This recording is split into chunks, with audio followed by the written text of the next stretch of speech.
비명드 상암 왔습니다. 점심 드시고 차 한잔 하시면서 저희랑 함께 하세요. 자, 오늘은 피부과 전문의이자 또 방송인, 또 개혁신당의 공동선대위 함익병 위원장과 함께 하겠습니다. 어서 오십시오. 네, 초대해서 고맙습니다. 네, 반갑습니다. 네. 이 연예인급이시라 딱 오시는데 스튜디오에도 빛이 나서 아유, 감사합니다. 참 좋습니다.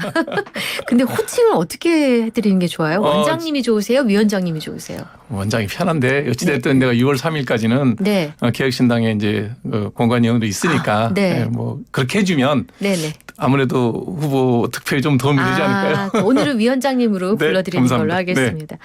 저 최근 기사를 좀 봤어요. 네. 함익병, 여 에스더 아들 결혼식 축사에서 결혼은 미친 짓이라 밝혀. 네. 아니 남의 결혼식에 이게 무슨 말씀이세요? 요즘 젊은 사람들이 워낙 결혼에 대해서 힘들어 하더라고요. 네. 그래서 맑은 정신에 합리적으로 계산해서는 대부분 결혼을 안 하겠다. 너무 힘들다. 이렇게 생각을 하더라고요. 네. 그런데 옛날 우리 때 영화가 있었어요. 결혼은 미친 짓이다라는 네, 영화가 있었어요. 있었는데 네. 그 영화 제목을 거꾸로 패러디 해본 거죠. 결혼은 정말 합리적인 계산을 한다면 결혼해서 한 남자 한 여자가 종신계약으로 계약해지 없잖아요. 네. 그다음에 아이를 낳고 키우는 그 과정이라는 게 네. 행복하기보다는 힘든 게 더 많은 거니까 그거를 어떻게 맑은 제정신으로 계산해서 하겠어요. 약간 미쳐야지 하죠. 예, 미쳐라 이 말씀이신 거죠, 결국은. 그래서 결론은 미쳐서 죽을 때까지 제정신 차리지 말고 미친 채로 살으라는 얘기했어요. 아유, 이게 돌직구를 날리신 네. 건데 한마디로 원래도 이렇게 좀 솔직하신 편이잖아요. 그렇죠. 방송에 나가셔도 애도르는 뼈 없으시잖아요. 잘 못해요. 되게 이제 우리 이공계 공부한 사람들은 1+1이 뭐니 그러면 죽었다 깨어나도 2지. 뭐 정치하는 사람들이 10자도 되고 11자도 되고 그러잖아요. 이제 그거는 못하는 거죠. 근데 지금 정치판에 지금 발 얹으신 거잖아요. 저는 살짝. 직접적으로 정치할 생각은 없지만 네. 유권자의 입장에서 어떤 사람이 우리나라의 미래를 책임지고 이끌어가면 좋겠다라는 의사표시를 하는 거죠. 그렇군요. 자, 개혁신당의 공동선대위원장으로서 이제 국회에서 브리핑하시는 모습을 보기도 했는데 좀 완전 기성정치인 느낌도 좀 났어요. 일부러 그렇게 하신 거예요? 아니요. 굉장히 긴장되더라고요. 그래서. 방송을 제가 한 지가 거의 30년이 넘었는데 다 이게 이제 뭐 제 전공 분야 피부과 얘기하고 그쵸. 그다음에 네. 인생산 얘기하고 네. 이런 거는 아무런 그게 없잖아요. 네네. 이게 어찌됐든 공당의 네. 뭐 제 대표로서 뭔가를 발표하는데 예. 이렇게 약간 이렇게 힘들어 긴장도 되고 목소리도 좀 깔고 또 공간이 주는 또 그런 느낌이 있어요. 앞에 네. 기자들 다 서 있고. 그보다 더한 일도 해봤는데 어찌됐든 그건 되게 무겁더라고요. 그러셨구나. 네. 자, 개혁신당에서 이제 원장님께 러브콜을 보낸 이유가 있을 겁니다. 뭐라고 생각하세요? 제가 러브콜을 했죠. 나를 불러라 하신 거예요? 내가 가서 도울 일이 없겠니라고. 그러면 왜 개혁신당이었어요? 제가 이제 정치를 바라보기 시작한 게 유권자 입장에서 바라본 게 40년이 넘었고 투표를 한 것에도 벌써 40년이 넘었잖아요. 늘 이제 우리나라의 그 정치적인 일에 관심이 있죠. 원래 또 개인적으로 정치에 관심도 되게 많았고 네. 한때나마 꿈이 대통령이 꿈이었던 사람이니까. 그러셨어요. 네. 제가 피부과 했던 것도 이게 당직이었고 좀 여유 있는 과니까 정치를 할 수 있겠구나라고 생각하고. 그러셨어요. 그런 마음도 있었고. 근데 어느덧 뭐 살다 보니 환갑이 지나고 나이 뭐 60세 넷 이렇게 되니까 현실 정치하는 거는 불가능하고. 근데 이제 또 예기치 않게 조기 대선이 벌어졌어요. 국가적으로 불행한 일이라고 생각해요. 네. 그래서 이런 상황에 대해서 대선이 다시 벌어지는데 그러면 새로운 리더십이라는 건 늘 만들어져야 되잖아요. 네. 그럴 때 어떤 정치인이 현 시국에서 대한민국의 가장 적절한 리더십을 갖춘 사람인가라는 고민을 하게 되죠. 네. 이런 고민을 하고 있으면 와이프는 옆에서 한마디 하죠. 뭐라고 하세요? 그냥 너나 잘 사세요. 아니 근데 이제 스스로 나는 나 대통령 한번 돼봐야겠다라고 생각하셨다는 것 자체가 국가에 대해서 굉장한 그 애정과 뭔가 이렇게 가치를 세우셨기 때문 아니겠습니까? 우리가 초등학교 2학년 때 국민교육헌장이라는 게 만들어졌었어요. 네. 우리는 민족 중흥의 역사적 사명을 또 이 땅에 태어났다. 어디까지 하세요? 다 거의 다 알죠. 하나 한번 안으로 자주 당립의 자세를 확립하고 밖으로 인류 공양 이바지할 때다. 이에 우리의 나아갈 바를 밝혀 교육의 지표로 삼는다. 뭐 이렇게 쭉 시작해서 이제 지대로 맨 반공에 이제 반공 민주 정신에 입각하 이런 얘기 쭉 나오는데 네네네. 딱 그게 A4 용지 한 장이에요. 맞아요. 네. 네. 근데 초장 3절이잖아요. 네네. 1절하고 3절은 약간 정치적인 얘기고 좀 뭐 우리가 무슨 민족중 역사적 사명 갖고 태어났겠어요. 근데 그것보다 가운데 문장은 개인의 도덕률이라든지 개인의 삶의 지표에 대한 얘기인데 굉장히 좋은 얘기가 많아요. 네. 제가 제일 좋아하는 문구가 자유와 권리에 따르는 책임과 의무를 다하고 난 이게 민주시민의 기본이라고 생각해요. 네. 우리 애들한테 늘 얘기해요. 네. 네가 나한테 돈 얻었을 권리도 있고 네. 그 돈을 갖고 네 마음대로 쓸 용돈을 쓸 권리, 자유도 있지만 거기에 따른 책임과 의무도 있다. 부모 말에 들어야 되고 네. 공부는 해야 되고 네. 우리 때는 좌측통행에서 해야 될 일들도 있다. 네. 그걸 알고 돈을 받아 쓰라. 그렇게 이런 키우셨어요? 그런 얘기를 하죠. 그러면 애들이 이제 막 기뚱으로 듣지만 그 친구들도 30이 넘으니까 그게 네. 무슨 의미인지 이제 이해를 하는 거예요. 아, 그러셨구나. 근데 어찌됐건 지금 이 나라가 가야 될 방향 그리고 차기 대권에 오를 주자는 개혁신당에서 나오는 게 좋겠다고 생각하셨던 거 아니에요? 개혁신당에 구성하고 있는 그 젊은 친구들의 모습도 좋고 또 이준석 후보의 개인적인 역량도 저는 오랫동안 봐왔기 때문에 네네. 예, 지금 나이쯤이면 우리나라의 어떤 변화를 모색할 수 있는 모멘텀은 충분히 줄 수 있는 좋은 지도자다라고 생각을 하죠. 개혁신당 이제 이준석 후보에게도 매력을 느끼지만 개혁신당을 이루고 있는 창당할 때 그 당원들, 멤버들이나 지지자들 제가 또 많이 알거든요. 어릴 때부터 봤으니까. 그분들에게서 희망을 봤다 이 말씀을 우리의 미래를 보는 거죠. 그러셨군요. 네. 근데 이제 작년에는 개혁신당의 공천관리위원이셨어요. 네. 또 선거 유세 기간 이준석 의원 옆을 내내 지키셨는데 특별히 인간적인 어떤 그 접점이 있으셨어요? 별로 없어요. 그러니까 개인적인 관계는 없고 방송에서 이제 처음 인연이 맺어져서 봤고 네. 한 10여 년 같이 방송을 하면서 이제 그 일주일에 한 번씩 매일 보면 많이 알게 되거든요. 그렇죠, 예. 그렇죠. 아, 참 매력 있는 친구인데 참 싸가지는 없다 하는 생각을 했죠. 아니 근데 그렇게 가까워지게 되기까지 아드님 설득이 있었다고 들었거든요. 이제 공천을 하고 난 다음에 이제 공관위원은 빠지는 거거든요. 네네. 그래서 그러고 있는데 어느 날 사촌 동생이랑 술을 한잔하고 있는데 네. 그 친구가 문득 묻는 거예요. 형 도와주기로 했으면 끝까지 도와주지 왜 그 선거할 때는 안 도와주냐. 그래서 내가 맡아서 도와주기로 한 건 공천관리다. 거기까지 해줄 수가 끝났고 그 뒤에 추가적인 부탁이 없으니까 이준석 후보 같은 경우에는 그런 부탁을 잘 안 해요. 그래서 근데 꼭 필요하면 공관위원 해달라고 했을 때는 부탁을 했었고 그다음에 이 선거를 도와달라는 얘기는 안 했고 네네. 우리는 도와달라면 도와줄 형편이면 도와주고 아니면 안 하는 거거든요. 네, 그래서 그러고 있는데 형 아닌 것 같아. 저기 전화 한번 해봐 그러더라고요. 그래서 전화해도 잘 안 받아. 네, 그러고서 있는데 아들한테 전화가 왔어요. 그래서 똑같은 얘기를 하는 거예요. 아빠 왜 거기까지만 해주고 뒤는 안 도와주냐. 지역구가 되게 어렵다는 거예요. 물론 어렵지. 어렵지만 알아서 잘할 걸. 그랬더니 에이 아빠도 비겁하게 끝까지 도와줬으면 좋겠다는 거예요. 네네. 그래 알았어 내가 안 그래 전화해보려고 그래. 사촌 형이랑 같이 사촌 동생이랑 같이 있어. 그러고서 네네. 전화를 했더니 웬걸 전화를 받더라고요. 예. 그래서 내가 가면 도움이 되겠냐 그랬더니 와서 도와주시면 굉장히 감사하겠습니다 그러더라고. 난 또 그 우리 이준석 후보가 그렇게 공손하게 얘기한 건 처음 들었어요.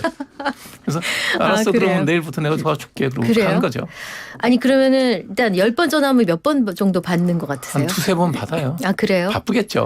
많이 바쁘겠죠. 네. 혹시 지금 전화해 보실 수 있으세요? 전화기를 안 갖고 들었네요. 그러면 제가 부탁드릴게요. 전화기 좀 줘보세요. 예, 한번 전화를 드려보고 안 받으시면 바빠서 못 받으시는 거의 거고, 안 받아요. 그죠? 네. 받으시면 저희가 생방송에 유력한 대권 후보 하나랑 통화하는 거니까 한번 시도만 해보죠. 네. 그 사이 질문 하나 더 하겠습니다. 네. 아니 아까 이제 싸가지 얘기를 하셔가지고 네. 나중에 여쭤보려고 했는데 이준석 의원의 단점은 싸가지가 없다는 것이 이 방송에서도 다른 방송에서도 얘기를 하셨단 말이에요. 네. 뭐 때문에 그렇게 느끼셨어요? 실제 그런 거예요? 그 오해를 받으시는 거예요? 싸가지가 없다. 오해를 받게 행동을 한다는 생각을 해요. 오해를 받게 행동을 한다. 무슨 얘기냐면 이제 방송 녹화 때 다 가면 먼저 네. 왔을 수도 있고 나중에 왔을 수도 있죠. 네. 제가 좀 늦게 가면 앉아 있으면 대개는 우리는 어른이 들어오면 일어나죠. 일어나서 네. 안녕하세요. 네. 반갑습니다. 네. 그리고 오랜만에 일주일에 네. 한 번씩 보는 거니까 그렇죠.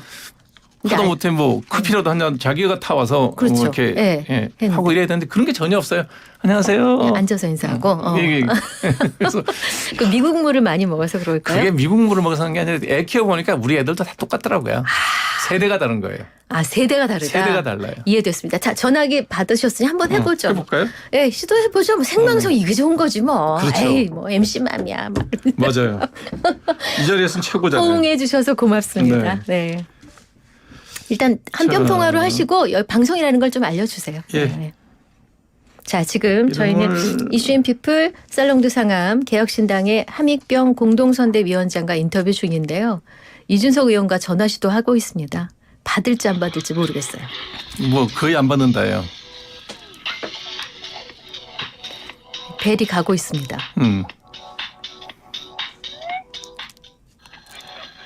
받을지 안 받을지. 2시 32분인데요.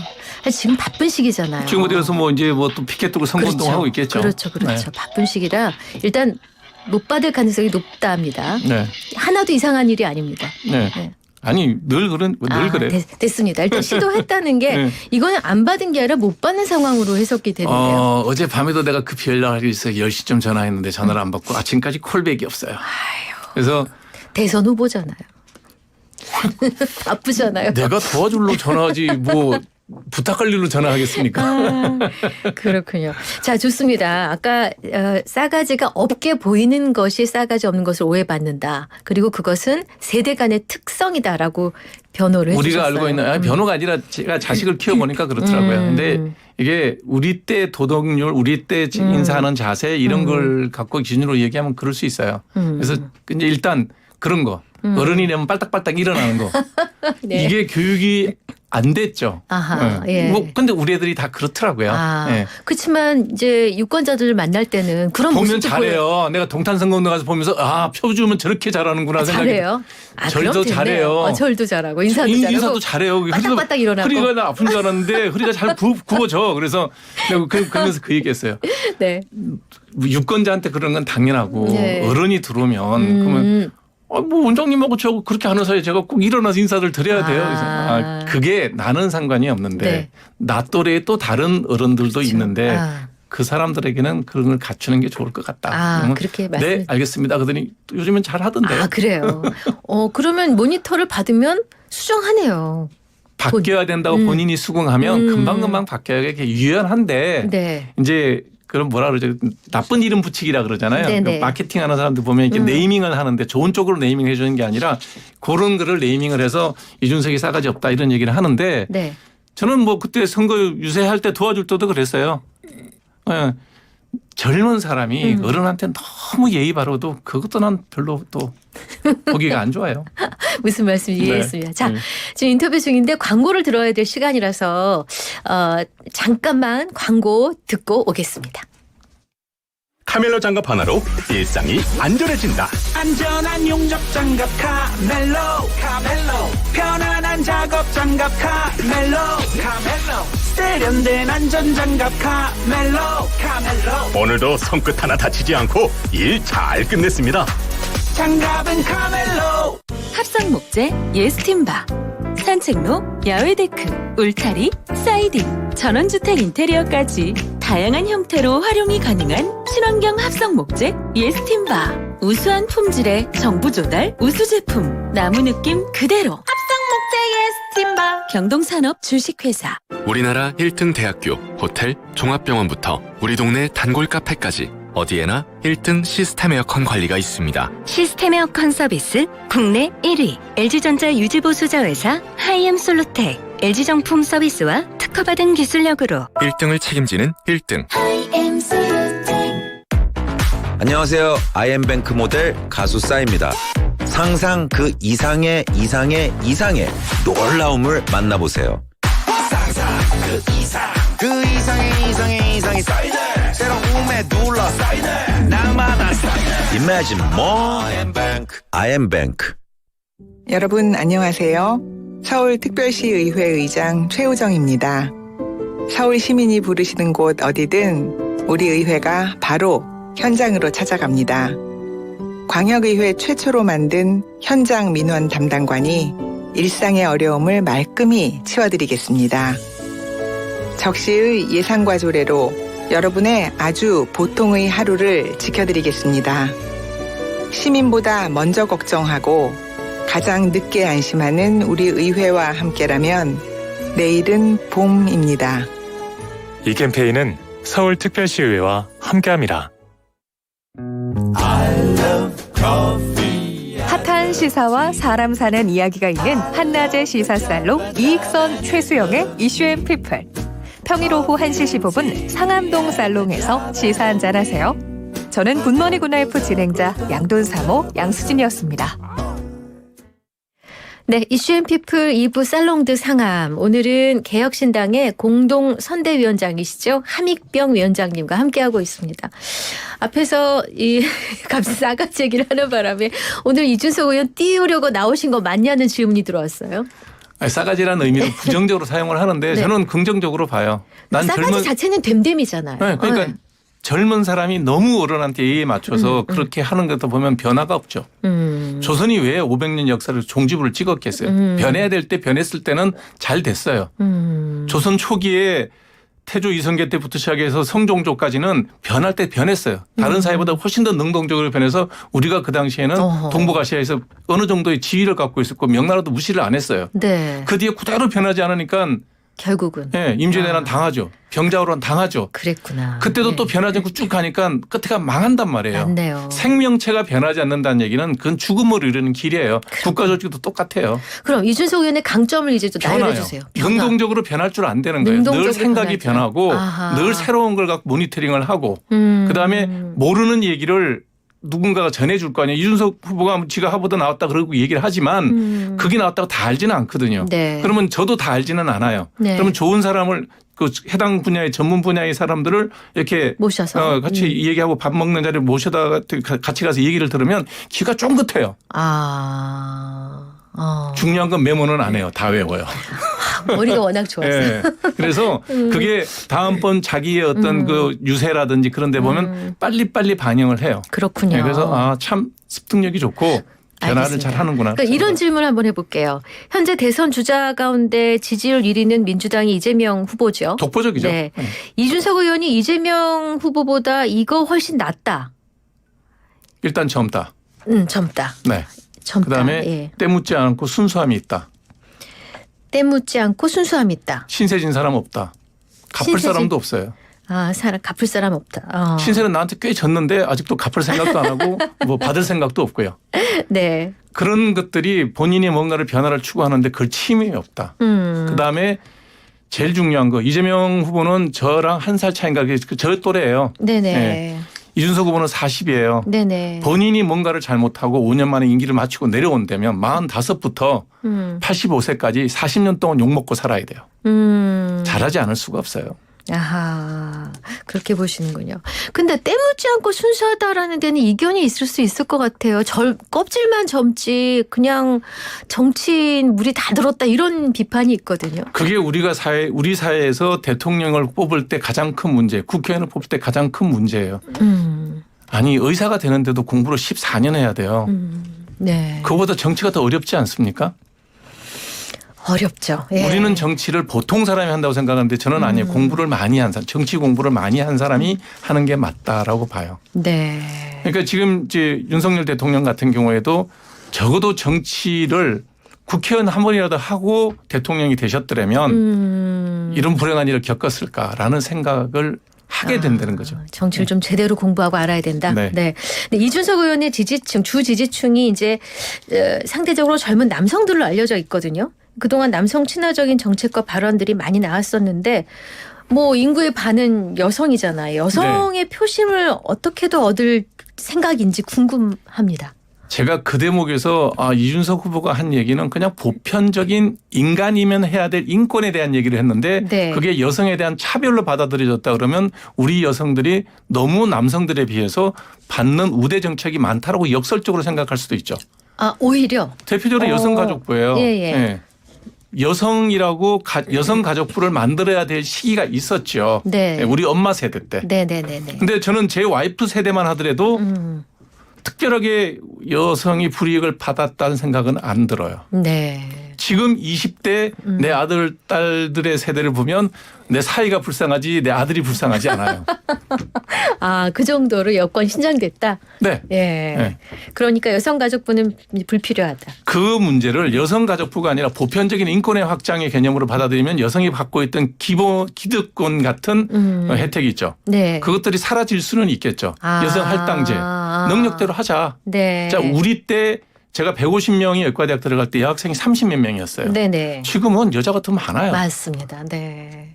그러면 거기다가 만약 여성 할당제를 얘기하면 거꾸로 남성 할당제를 해야 되는데 능력 있는 여학생을 떨어뜨려야 돼요. 아하. 그런 시기가 있었던 거는 맞지만 지금은 아니라는 얘기를 이준석 후보가 했을 뿐이죠. 아하. 그걸 가지고 여성을 차별하고 갈라치기 한다. 그 말 할 용기가 없는 사람들이 볼 때는 그렇게 프레이밍을 해야 내 기득권이 지켜진다. 저는 그렇게 봐요. 네. 아, 그렇게 해석을 하셨군요. 네. 어허, 네. 좋습니다. 네, 고인물 심판과 개혁, 새로운 정치, 세대 교체. 이것이 개혁신당이 말하는 당의 정체성으로 들었습니다. 네. 근데 한편에서는 새로운 정치를 하기엔 이준석도 이미 고인물, 아까 그 말씀과 네. 연장선상에 있는데 이준석이 고인물이다. 이런 얘기가 나오고 있는데요. 이준석 의원이 2011년 당시 박근혜 한나라당 비대위원장한테 발탁된 건 다 아는 사실을 그렇게 그렇죠. 입문했고 네. 횟수로 15년 차. 그 과정 여러 당도 거쳤어요. 이준석 의원이 새로운 정치를 할 수 있다. 이거 아닐 것 같은데라는 의구심을 여전히 갖고 있잖아요. 이제 아까 그렇게 프레이밍을 하면 그렇게 예. 되는데 예. 의사는 여러 경험이 쌓여야 수술을 잘해요. 그렇죠. 내가 예. 의과대학 나서 전문의 땄다 그래서 바로 수술 잘하느냐 아니에요. 아니겠죠. 그 물에서 한 5년 10년 정도를 해봐야 돼요. 예. 그래서 잘하기도 하고 서툴러서 실수한 것도 있고. 그렇겠어요. 그래서 대개 모든 환자들이 자기의 수술을 맡아주는 의사를 30대를 원할까요? 전문의 따면 35이거든요. 네네. 45을 원할까요? 55세를 원할까요? 중간 정도 원할 예, 것 같은데. 45세. 왜냐하면 아. 적당히 경험이 있고 적당히 젊고 55세 노안이 와서 수술이 조금 힘들고 기력도 떨어져요. 그래서 55세 60세한테는 자기 수술 안 맡기거든요. 저런. 내과 의사는 맡기지만. 네. 이준석 후보의 정치 경험이 10몇 년이 있다. 저는 전문의 따고 한 10년 정도의 경험을 가진 아주 유능한 의사 수준에 돼 있다라는 생각을 하는 거죠. 그렇군요. 네. 자, 근데 이제 당내 분란에 대해서 얘기를 안 여쭤볼 수가 없습니다. 네. 네. 이준석 의원이 개혁신당의 대선 후보가 되자마자 허은하 전 대표가 이런 글을 남겼어요. 추대를 그렇게 비판하더니 변형된 형태의 추대 방식을 도입한 것, 스스로가 비판하던 권위적 정치를 답습하고 있다. 근데 허은하 대표랑도 개인적 친분이 있으시다고 들었거든요. 잘하죠. 예, 네. 이거 어떻게 들으셨어요? 저는 잘 모르겠어요. 그래서 허 대표가 대표할 때도 뭐 여러 가지 당의 일이 있으면 도와달라 그러면 또 적극적으로 도와줬고 네. 허 대표도 뭐 열심히 당 일을 했다고 생각해요. 네. 근데 아마 거기는 어떤 인간적인 문제가 있지 않았을까 생각해요. 네. 그것도 작은 당이지만 그것도 권력이고 아. 그 권력을 주고받고 나누는 거 있어갖고 문제는 있었으니까 그렇게 갈라섰다고 생각을 하는데 네. 뭐 부부가 살다가 이혼하면 이혼의 사유라는 건 각자 입장에서 들어보면 다른 얘기고 네. 그래서 저는 이제 물어봤어요. 네. 왜 그래?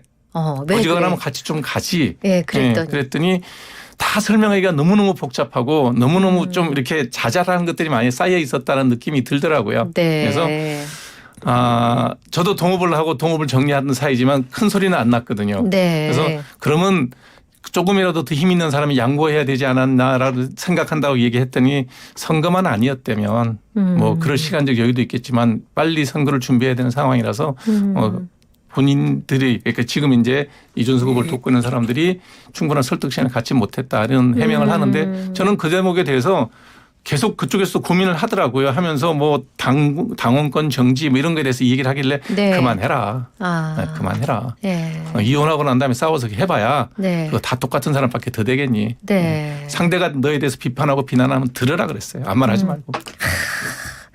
이 형님 같은 말씀을. 그럴 수밖에 없잖아요. 그러니까 뭐 억지로 봉합하고 뭐 이렇게 애쓰느라고 지금 에너지를 소비할 여력이 없다. 그냥 놔둬라. 듣고 뭐 왜냐하면 허은하 대표 입장에서 억울한 게 있겠죠. 그걸 다 뭐 들을 수는 없지만 네. 봉합해야 될 역할을 했어야 될 사람들이 못했다 그러면 우리 또 뭐 거기서 후견인 역할을 하는 저희들의 잘못도 있겠죠. 아주 이준석 의원이 정말 든든하겠습니다. 네. 근데 이준석 의원의 지지층이 이제 대선의 막판 변수, 스윙보터가 될 거다라는 전망이 나오고 있어서인지 이준석 의원은 거듭 부정하고 있지만 국민의힘 대선 후보와의 단일화 가능성은 거론되고 있습니다. 일례로 홍준표 전 대구시장이 이 후보는 결국 우리 쪽으로 와야 한다라고 했고요. 국민의힘에서 대선 출마를 선언한 이제는 이제 불출마 선언을 해버렸습니다만 이정현 전 새누리당 대표도 어떤 형태로든 이준석을 데려와야 한다 이렇게 얘기했거든요. 네. 그거는 그냥 그들만의 생각인가요? 그렇죠. 그러니까 제가 제일 듣기 싫어하는 말이 이제 정치공학이라는 말. 정말 우리나라가 필요한 거는 그 공학은 공학도가 해야 될 일인데 왜 정치하는 사람을 공학으로 자꾸 얘기를 하더라고요. 네. 그래서 그거는 잘못된 일이다. 적어도 국민의힘 당에서 후보를 내려 그러면 이번 탄핵 사태에 대해서 명확하게 당의 입장을 밝히는 게 옳다. 당 입장 밝혀라. 네. 예. 그다음에 부정선거론을 끊임없이 주장하는 사람들에 대해서도 당에서 입장을 분명히 밝혀야 된다. 정당이라는 것이 여러 사람의 뜻을 모아서 그 뜻에 따라서 권력을 획득하고 국가를 이끌어가는 건데 선거 끝날 때마다 부정선거를 주장하는 사람들의 입김에 휘둘리는 정당이 과연 정당으로서 존속 가치가 있는지에 대해서 저는 의문이 들고요. 그다음에 자기들의 후보로 만들어서 대통령이 됐는데 탄핵이 됐어요. 그건 헌법재판소에서 판단한 거고 저도 개인적으로 탄핵을 반대는 하지만 피할 수 없는 불가피한 일이었다고 봐요. 그건 자업자득이라고 보고. 네. 그러면 거기에 대한 해명이 있어야죠. 그런 것도 없이 또 선거공학을 뭐 정치공학을 발동해서 합쳐야 이긴다. 누구한테 이긴다는 거예요? 왜 이재명 대표는 당 대통령이 되면 안 되나요? 저 개인 생각은 그래요. 대한민국 국민으로 세금 내고 일했으면 그리고 성남시장도 했고 경기도지사도 했어요. 국회의원도 하고 있어요. 물론 여러 가지 뭐 또 안 좋은 쪽으로 부정적인 얘기를 막 하면서 이재명 후보를 악마화하는데 그분이 대통령이 될 수 없는 자격이 대통령이 되면 안 되는 이유가 그분이 대통령이 되는 것만 막을 수만 있다면 다 뭉쳐야 된다. 이런 얘기가 과연 일반 국민들한테 먹히는 얘기예요? 저는 그런 의미에서 국민의힘 당에서 얘기하는 단일화해야 된다. 우리 품으로 들어와야 된다. 언제 뭐 내쫓을 때는 언제고 사람 바보 만들어갖고 내칠 때는 언제인데 이제 와서는 또 다시 같이 가야 된다. 내칠 때 그러면 안 됩니다는 얘기를 했어야 될 사람들이에요. 그 사람들이 다. 네, 오늘 국민의힘 뜨끔뜨끔 하시겠어요. 그렇지 않아요? 네. 근데 방송 듣고 나서 저 이재명 후보 측에서 연락 올 것 같은데요. 어떻게? 이런 얘기하면 너 양다리 걸치지 또 이런 얘기 온갖 얘기 제가 다 들어요. 아, 그러세요? 저는 이재명 대표가 대통령이 제보고 지지하라면 지지는 안 해요. 그렇지만 그분이 지금 현재 상황에서 대통령이 되면 안 된다. 그 이유만으로 우리가 다 뭉치자. 이게 정당이 할 얘기는 아니라는 거예요. 그렇군요. 정당의 네. 지향점이 이재명 후보만 당선 안 시키면 우리 다 모이자. 그럼 김문수 말이 안 되죠. 김문수 후보도 좀 욕을 먹겠는데 그 맥락에서 이재명 전 대표에 대응하기 위한 범보수 빅텐트 추진 가능성을 내비쳤죠. 그리고 전병헌 새미래민주당 대표는 반 이재명에 동의하는 정치 세력이 뭉쳐서 개헌 연대 구성을 제안한다고 밝혔거든요. 반 이재명 연대 가능성에 대해서는 그럼 어떻게 보세요? 그런 걸로 연대하는 거는 정당으로서 존속 가치가 저는 없다고 생각해요. 예를 들면 대한민국은 자유민주주의를 지향하는 뭐 국가다라고 우리 분명히 헌법에 적혀 있어요. 그러면 자유와 민주에 충실하는 빅텐트를 치자. 네네. 그러면 얘기가 되죠. 제가 말씀드렸잖아요. 부정선거론자하고 같이 연대하자 그러면 제가 그 연대 동의할까요? 전 동의할 수가 없어요. 네. 우리나라 선거가 그렇게 부정선거로 점철됐는데 윤석열 대통령이 당선이 되고 부정선거로 점철이 됐는데 민주당에서 이렇게 이기고 모든 선거가 부정이면 선거 왜 해요? 빅텐트로 뭐하러 칩니까? 선거 보이콧을 하셔야지. 또 거기에 대해서 그러면 부정선거론에 대해서 명확하게 의사를 밝히라 그러면 입 꾹 다물어요. 왜? 거기서 자기들을 지지하는 지지 기반이 있으니까. 그런 식으로 정치해가지고는 정치가 앞으로 나가지 않고 대한민국이 나아질 수가 저는 없다고 생각해요. 근데 만약 이건 어디까지나 가정이에요. 네. 위원장님. 만약에 이제 상황이 어찌어찌 돼서 이준석 의원이 혹시라도 빅텐트 그냥 해야겠어요. 라고 하면 위원장님 어떻게 하시겠어요? 이럴 수는 있겠죠. 네. 예를 들어서 이준석 후보가 이제 훨씬 지지율이 치고 올라가서 국힘 입장에서 지지율이 3위로 떨어지고 그런 다음에서 이대로 가서는 이준석 후보 당선이 안 되니까 우리랑 힘을 합쳐서 가자 그러면 기본 구도의 헤게모니를 이준석 후보가 손에 쥐고 부정선거론에 대해서 단호하게 부인하십시오. 탄핵의 불가피성에 대해서 인정하고 반성하십시오. 이 두 가지 정도는 전제돼야 같이 갈 수 있죠. 떨어진다 하더라도 그 정도 얘기는 하고 뭐 같이 가야 그게 정당으로서의 기본이 돼 있지 기본도 안 돼 있는데 그걸 네. 같이 가겠다. 그냥 반 이재명이면 된다. 이재명이란 그 자연인이든 정당인이 악마입니까? 그 사람이 그렇게 악마라면 그 당을 지지하는 많은 국민들 45%의 지지율을 갖고 있는 그 국민들은 그럼 다 악마 추종자들이에요? 이런 논리로 네. 정치를 해가지고 어떻게 정치가 앞으로 갈 수 있어요? 맞습니다. 네. 자, 오늘 여는 말에서도 정치인의 언어, 그 상대 진영을 악마화하는 것에 대해서 경계를 해드린 바가 있는데 또 일침을 주셨어요. 아마도 아니 근데 정치 평론을 전문적으로 하시거나 정치권의 러브콜을 분명히 받으실 것 같은데 여러 번 받았어요. 그러니까 사실은. 여러 번 받으셨을 텐데 뭔가 역할을 해주실 것 같습니다. 시간이 다 돼서 여기까지 들어야겠습니다. 벌써 가야 되나요? 그러니까요. 죄송합니다. 자, 살롱드 상암 지금까지 함익병 개혁신당 공동선대위원장과 함께했습니다. 위원장님 고맙습니다. 네, 감사합니다.